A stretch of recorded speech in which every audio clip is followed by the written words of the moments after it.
సూచనలు అయితే చేస్తారు.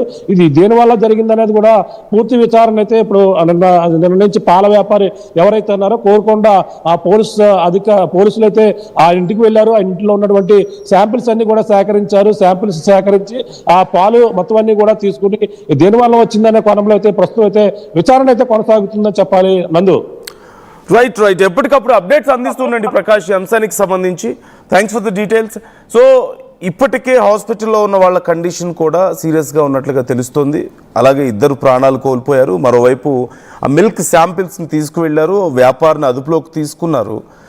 ఇంకా ల్యాబ్ రిపోర్ట్ రావాల్సి ఉంది. కానీ మోస్ట్లీ పాల వల్లనే ఇదంతా జరిగి ఉండొచ్చు అంటూ అనుమానాలు అయితే వ్యక్తం చేస్తున్నారు. బట్ ఈ కేసుకు సంబంధించిన రిపోర్ట్స్ ఒక్క నిమిషం పక్కన పెడితే మీరు మనందరం ఒప్పుకోగలిగిన ఒక విషయం ఏంటంటే ఖచ్చితంగా మనలో 50% మంది ఇప్పుడు మిల్క్ని కన్జ్యూమ్ చేస్తున్న వాళ్ళలో సుమారుగా 50% మంది కల్తీ పాలనే తాగుతున్నాం. లేదు ఇంకా కరెక్ట్గా చెప్పాలంటే 60 నుంచి 70% మంది క్వాలిటీ లేని పాలనే తాగుతున్నాం. హార్డ్లీ 100లో 20 లేదా 30% మంది మాత్రమే మంచి పాలను 100 ప్యాకెట్లు తీసుకుంటే అందులో 20 లేదా 30 లోపే మంచి పాలు. రిమైనింగ్ అన్నీ కూడా క్వాలిటీ లేనివే. వాటిలో 50% వరకు పూర్తిగా కల్తీ అయినటువంటి పాలు. అవి తాగుతూ పోతే మీ పిల్లల ఆరోగ్యం, మీ ఆరోగ్యం చెడిపోతుంది ఖచ్చితంగా. ఎందుకంటే భారతదేశంలో డిమాండ్ రోజు రోజుకి పెరుగుతున్నటువంటి పరిస్థితి.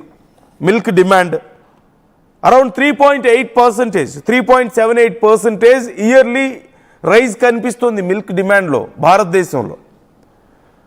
ప్రపంచవ్యాప్తంగా 1.5% ఉంటే భారతదేశంలో మాత్రం 3.78%, అంటే అప్రాక్సిమేట్లీ 4% పెరుగుతోంది. లాస్ట్ డికేడ్లో చూస్తే, అంటే గత 10 సంవత్సరాల్లో చూస్తే 63.56% మిల్క్ ప్రొడక్షన్ పెరిగింది. Where buffaloes and cows percentage is reducing.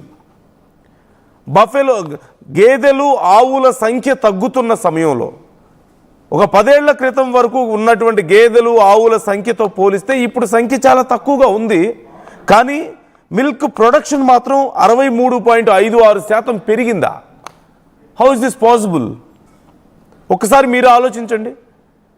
Very danger situation ఏంటి అంటే ఇప్పుడు ప్రతి 3 శాంపిల్స్లో ఒక sample failed in safety standards. అంటే ప్రతి 3 ప్యాకెట్లలో ఒక ప్యాకెట్ సేఫ్టీ లేనిది, సేఫ్టీ స్టాండర్డ్స్ లేవు, అంటే కల్తీ పాలు, అడల్టరేటెడ్ మిల్క్. అంటే మనం మార్కెట్లో కొనే ప్రతి 3 ప్యాకెట్లో ఒక ప్యాకెట్ కల్తీదే ఉంటుంది. ఇక మరొక భయంకరమైనటువంటి వార్త నేను మీకు చెప్పనా? ఇది కేవలం ఇప్పుడు నేను చెప్తున్న ప్లేస్కు మాత్రమే కాదు, it is there in everywhere in India. భారతదేశంలో ప్రతి చోట ఇదే కండిషన్ ఉంది.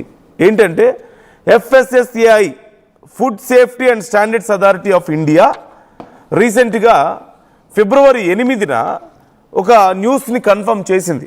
గుజరాత్కి సంబంధించిన వార్త ఇప్పుడు నేను మీకు చెప్తున్నాను. ఇది సో సబర్కాంతా అనేటువంటి డిస్ట్రిక్ట్లో గుజరాత్లో ఒక ఫ్యాక్టరీ మీద రైడ్ జరిగింది.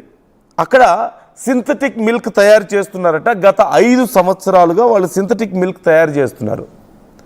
ఆ సింథటిక్ మిల్క్లో ఏం వాడుతున్నారో తెలుసా? వింటే ఒళ్ళు గగుట్ పొడుస్తుంది, భయం వేస్తుంది మనందరికీ. ఏం వాడి ఈ పాలు తయారు చేస్తున్నారు అనేది ఒక్కసారి నేను ఆ ఇంగ్రీడియంట్స్ చదువుతాను, విని చూడండి, మీకే అర్థమవుతుంది. ఫస్ట్ థింగ్ ఇక్కడ వెరీ ఇంపార్టెంట్ నోట్ ఏంటంటే వాళ్ళు 1800 లీటర్ల పాలని ఒక రోజుకి తయారు చేస్తున్నారట. తయారు చేస్తున్నారు ఇక్కడ, అబ్జర్వ్ మై వర్డ్, తయారు చేస్తున్నారు. పాలని పితకడం లేదు, గేదెల దగ్గర నుంచో ఆవుల దగ్గర నుంచో తీయడం లేదు, వాళ్ళు ప్రొడ్యూస్ చేస్తున్నారు మిల్క్. ఎక్కడి నుంచి? ల్యాబుల్లో నుంచి తయారు చేస్తున్నారు. 300 లీటర్ల ఒరిజినల్ మిల్క్ తీసుకుంటే దాని నుంచి 1800 లీటర్ల మిల్క్ని ఫైనల్గా తయారు చేస్తున్నారు. మరి 1500, మిగతా 1500 లీటర్లు ఎక్కడి నుంచి వచ్చింది? 300 లీటర్లు రియల్ మిల్క్ అయితే అంటే ఎక్కడి నుంచి వచ్చిందంటే డిటర్జెంట్ పౌడర్ నుంచి, యూరియా ఫెర్టిలైజర్ నుంచి, అలాగే ఈ సోడా, కాస్టిక్ సోడా అంటారు కదా, ఆ సోడా నుంచి, refined palm oil and refined soybean oil నుంచి, వే పౌడర్ నుంచి, అలాగే స్కిమ్డ్ మిల్క్ పౌడర్ నుంచి, వీటన్నిటి నుంచి ఇది తయారు చేశారు. ఈ ఇంగ్రీడియంట్స్ మీరు వింటున్నారా? ఏమి ఇంగ్రీడియంట్స్ మీరు ఒకసారి చూస్తున్నారా?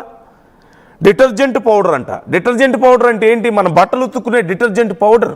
మన ఇంట్లో బట్టలు ఉతుక్కుంటాం కదా, ఆ పౌడర్ మీరు తింటారా? మీ భోజనంలో అది కలుపుకోగలుగుతారా? మీ నాలుక మీద పెట్టుకోగలుగుతారా దాన్ని?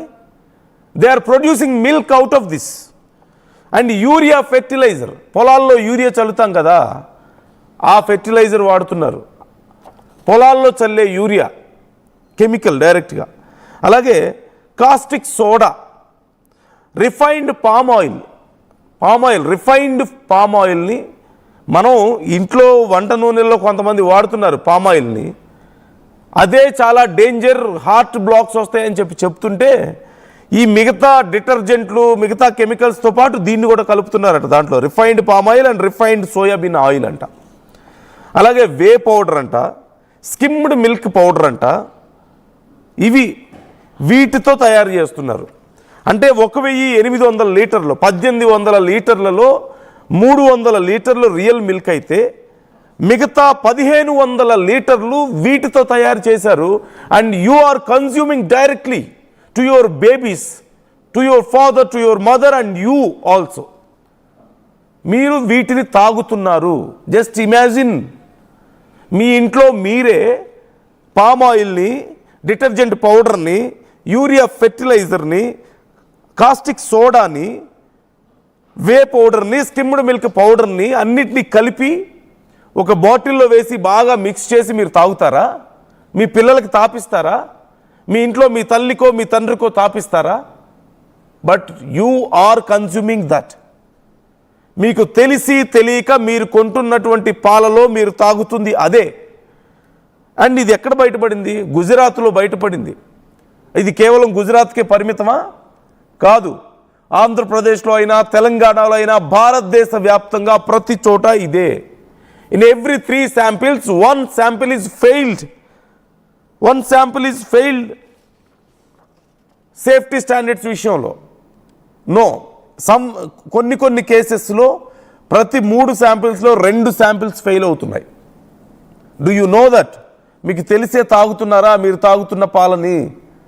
అండ్ మనలో చాలామంది కొన్ని సో కాల్డ్ బిగ్ బ్రాండ్స్, నేను I'm not going to reveal those names, మీ అందరికీ తెలియదేం కాదు ఆ పేర్లు ఏంటనేది. సో కాల్డ్ బిగ్ బ్రాండ్స్ అని చెప్పుకుంటున్న వాళ్ళు వాళ్ళ ఇళ్లలో ఆ పాలు తాగరు, వాళ్ళ పిల్లలకి ఆ పాలు పట్టరు, వాళ్ళు ఆ పెరుగు తినరు, ఆ నెయ్యి తినరు. కేవలం మీకు అమ్మడానికి మాత్రమే అవన్నీ.